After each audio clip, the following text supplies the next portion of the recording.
सूबेदार ने साफ साफ अल्फाज में कहा कि आपकी चाय पास भी कराऊंगा और तारीफ भी करूंगा, मगर ताली दोनों हाथ से बचती है। सूबेदार को राह रास्त पर लाने के अभी मैं सोच ही रहा था कि इसने खुद मेरी मुश्किल हल कर दी।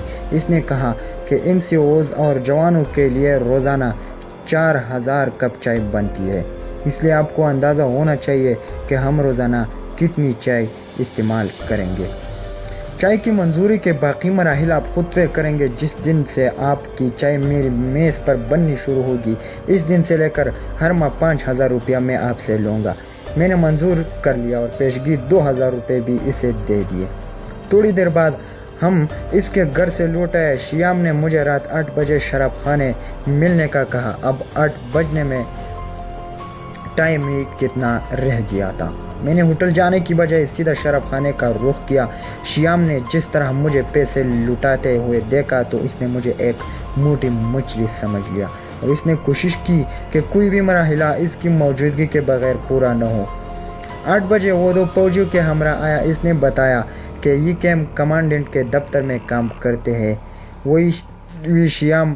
हमने कुछ गपशप और कुछ काम की बातों में गुजारी। मुझे यूं ही शक पड़ गया कि श्याम इतनी जल्दी मुझे सबसे क्यों मिलवा रहा है। अगरचे मैं इन दोनों फौजियों को कैंप कमांडेंट के दफ्तर में देख चुका था, लेकिन फिर भी तसल्ली के लिए मैंने अपने काम की बात को इससे आगे न बढ़ाया और कहा कि मैं कल श्याम के दफ्तर में आऊँगा और उसके हमरा कैंप कमांडेंट से मिलूँगा। जब वो मैं नोशी कर रहे थे तो मैं इनके चेहरों से इनके दिली जज्बात के अक्कासी कर रहा था, क्योंकि नशे की हालत में इंसान दिल की बात जुबान पर ले आता है और चेहरे इसकी अक्कासी करता है।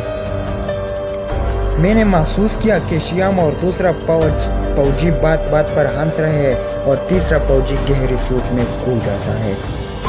मैं इसकी तरफ मुतवज्जो हुआ और कहा कि क्या बात है यार, बीवी की याद आ रही है। वो किसियानी सी हंसी के बाद फिर चुप हो गया। मैंने 2-3 बार उसे टटोलने की कोशिश की, लेकिन वो दिल की बात जुबान पर न आया और न ही इसकी खामोशी और सोचने में कोई फर्क आया।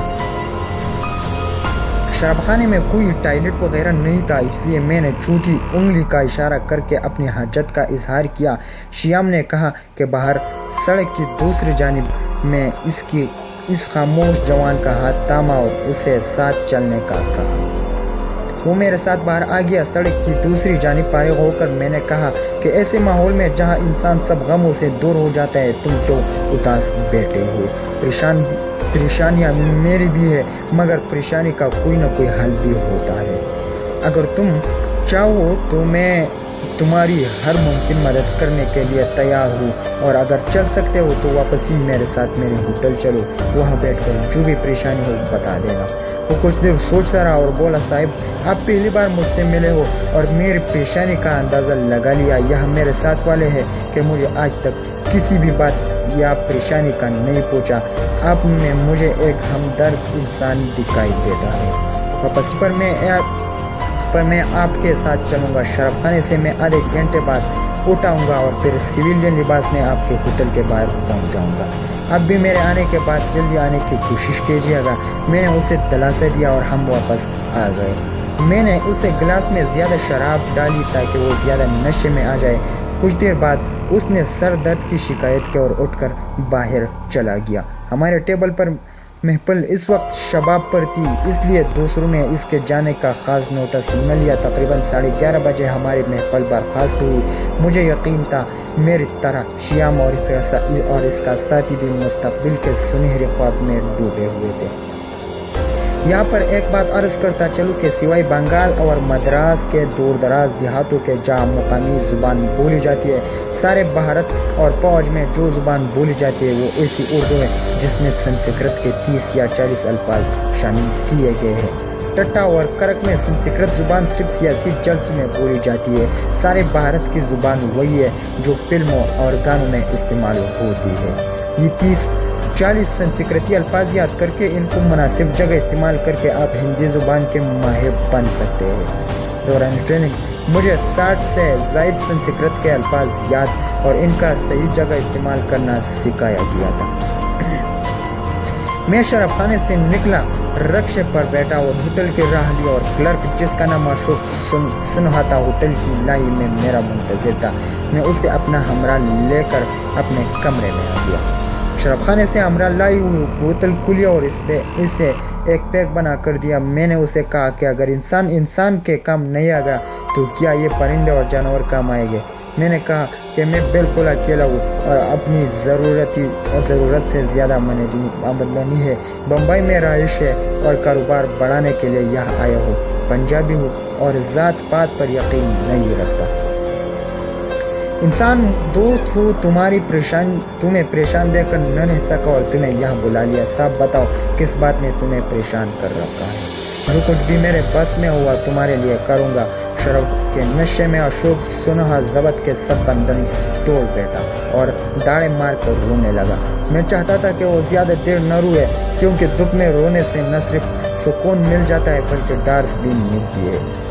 मैं अशोक के करीब बैठ गया और कहा कि मर्द रोया नहीं करते। तुम मर्द भी हो और फौजी भी हो। तुम्हें तो हरगिज़ रोना नहीं चाहिए बल्कि अपनी परेशानी दूर करने की तदबीर करनी चाहिए। ये मेरा वादा है कि तुम्हारी हर मुमकिन मदद करूँगा। अशोक ने कहा कि साहब मेरे पिताजी बहुत हो चुके हैं। मेरी 3 बहनें हैं, जवान हैं मगर जहेज़ न होने की वजह से सगाई नहीं हो पा रही। मेरी आमदन कलील है। इतनी ज़्यादा जहेज़ का बंदोबस्त करना मेरे बस का रोग नहीं। बड़ी बहन की एक जगह मंगनी हुई मगर जहेज़ न होने की वजह से वो भी मंगनी तोड़ने की बात कर रहे हैं। माताजी इस गम में गोल कर बीमार हो चुकी है। मैंने हर मुमकिन कोशिश की मगर कहीं से भी रकम का बंदोबस्त नहीं हो सका। मैं हर मुश्किल से मुश्किल काम करने के लिए तैयार हूँ मगर अपनी बहन की सगाई टूटने नहीं देख सकता। इसकी दुख भरी दास्तान बड़ी सगीर के इस 80% घरानों की दास्तान थी। लाखों लड़कियां जहेज़ न होने की वजह से अपनी शादी की उम्र अबूर करके बूढ़ी हो चुकी है। वालिदैन की मजबूरी को लड़के वाले सुनना भी पसंद नहीं करते और लड़के के बाकायदा भाव ताव करके उसे ब्याह दे। और जिन लड़की वालों के पास देने को कुछ नहीं होता वो झूठी आस लगाए बूढ़ी हो जाती है और जो ज़रा मॉडर्न जहन रखते वो घर से भाग जाती है और इनका अंजाम बलाखिर किसी कहबखाने में होता है।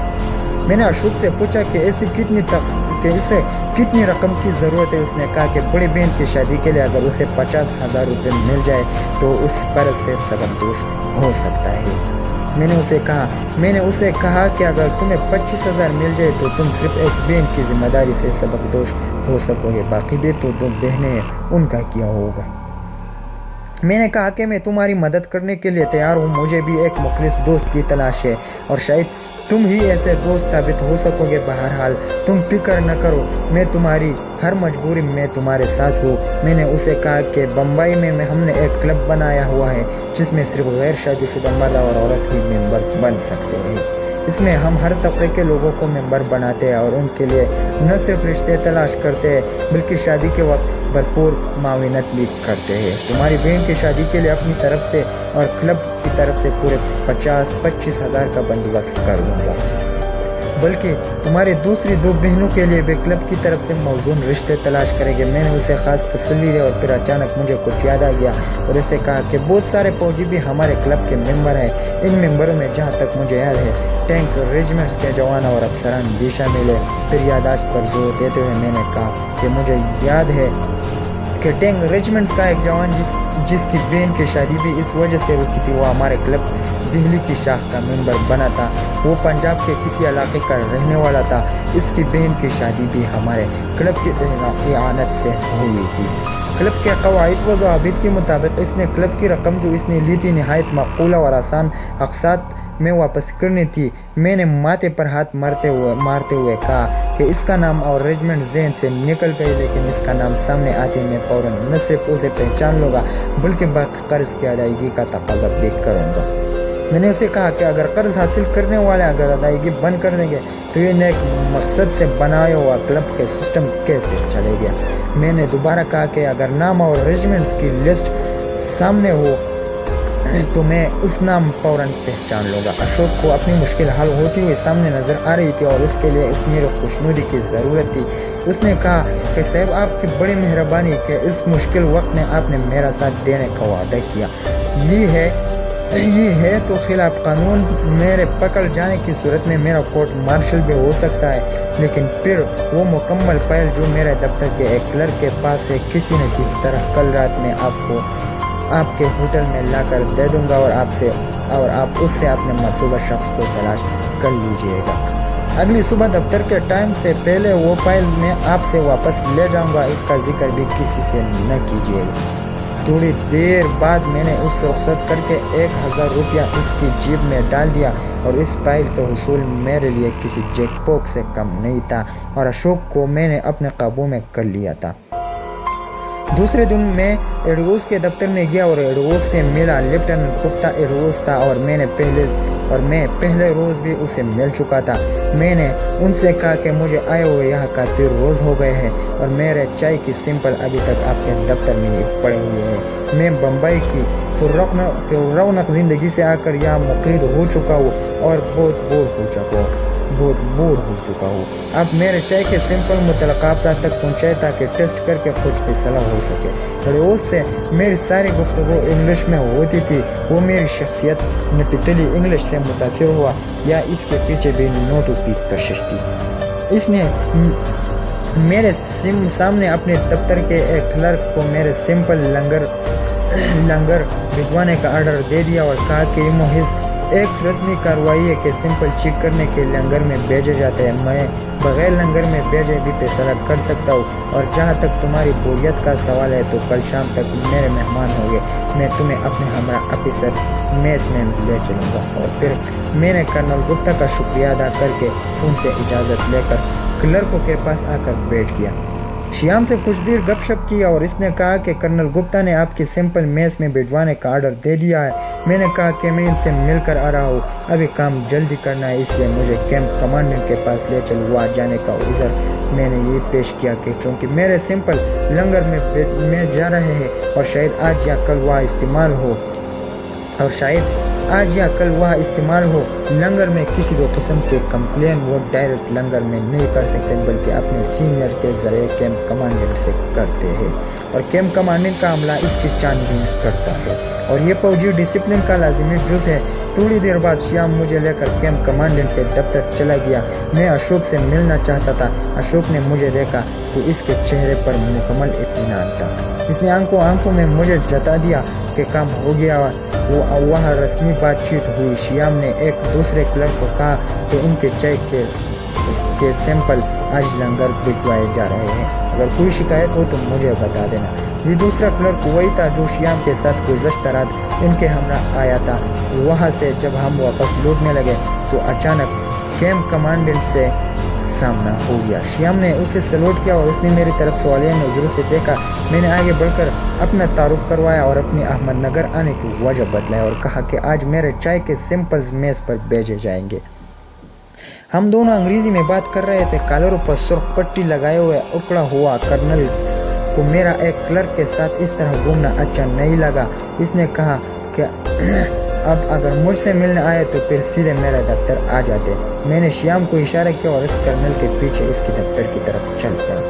بہت سجا سجایا دفتر تھا۔ کرنل نے مجھے بیٹھنے کو کہا۔ میں چاہتا تھا کہ کرنل صاحب کو بھی متاثر کر لوں۔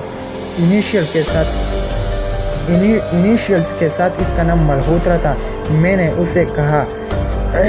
میں نے کہا کرنل صاحب، میں 2 مرتبہ آپ سے ملنے یہاں آ چکا ہوں، مگر آپ دفتر میں موجود نہ تھے۔ میرے چائے کے سیمپل ایڈوس کے دفتر سے لنگر تک پہنچ چکے ہیں۔ اصولاً مجھے پہلے آپ سے ملنا چاہیے تھا، کیونکہ سارے کیمپس کے افسروں اور جوانوں کے انچارج آپ ہی ہیں، اور ان کی مکمل دیکھ بھال کی ذمہ داری بھی آپ کی ہے۔ آپ کے دفتر تک آنے کے لیے میں نے ایڈوس کے دفتر سے ایک کلرک کو ہمراہ لیا، کیونکہ مجھے پتہ چلا تھا کہ آپ سے ملاقات کے لیے درخواست دینی پڑتی ہے۔ میں یہاں ہوٹل میں ٹھہرا ہوا اور زیادہ دن یوں ہی نہیں رکھ سکتا، اس لیے یہ شارٹ کٹ راستہ اختیار کیا۔ اس کے ساتھ ہی میں نے اپنا بزنس کارڈ کرنل کو پیش کیا۔ موسم بھی اچھا خاصا گرم تھا۔ کیمپ کے راؤنڈ کی گرمی کو دفتر میں لگے اے سی نے کم کر دی تھی، اور کرنل بھی ٹھنڈا ہو چکا تھا۔ بغیر اپوائنٹمنٹ کے آنے کی جب میں نے معذرت پیش کی تو کرنل نے مجھ سے پوچھا چائے پیے گے یا کافی؟ میں نے کہا کہ چائے، مگر بشرط یہ کہ آپ میرے چائے کے سیمپل سے چائے بنوائے۔ میرے بریف کیس میں 2 چائے کے سیمپل پڑے تھے، वो दोनों निकाल कर मैंने मेज़ पर रख दिए। कर्नल ने अपने बैटमैन को बुला लिया और उसे मेरी दी हुई चाय बनाने का कहा।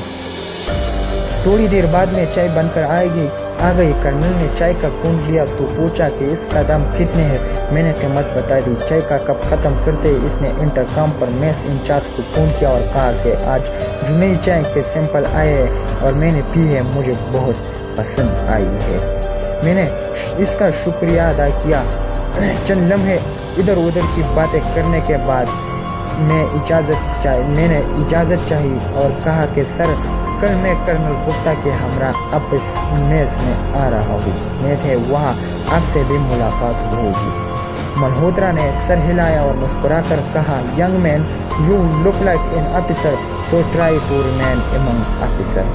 मैंने दोबारा शुक्रिया अदा किया तो कर्नल ने मुस्कुरा कर कहा कि मेरी ट्रांसपोर्ट तुम्हें होटल तक छोड़ाएगी। 10 मिनट तक एक जीप दफ्तर के सामने आकर रुकी, जिसमें बैठकर मैं होटल वापस आ गया। कर्नल मल्होत्रा और गुप्ता को किया पता कि जो काम मेरे लिए इनके दफ्तर के क्लर्क कर रहे थे वो किसी भी सूरत एमंग द ऑफिसर रहने से नहीं हो सकते थे।